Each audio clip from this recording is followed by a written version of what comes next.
สบายดีทุกคนมื้อนี้ก็สิพาทุกคนมาเบิ่งอย่างเขาจะขีดทางเทิงแล้วก็ขีดทางลุ่มนั่นนี่จะมีฝา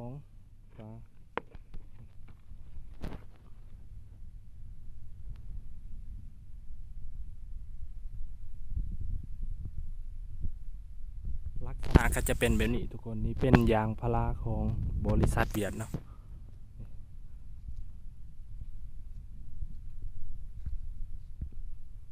กุ๊กใหญ่ขนาดกุ๊กโคตรใหญ่พี่น้อง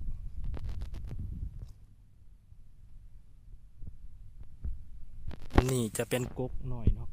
กุ๊กหน่อยก็ถือว่าน้ำยางลายเนาะอันนี้เขาจะกูเลยทุกคนเขาจะเอาแล้วน้ำยาง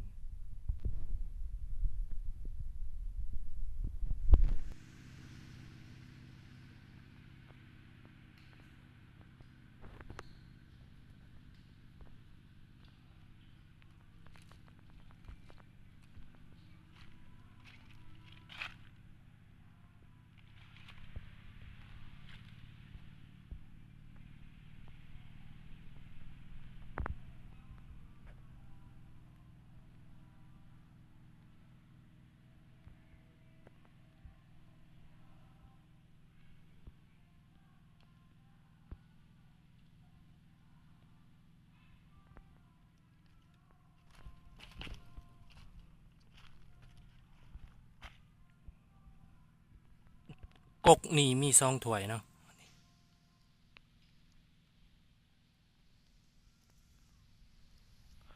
น้ำยางลายทุกคน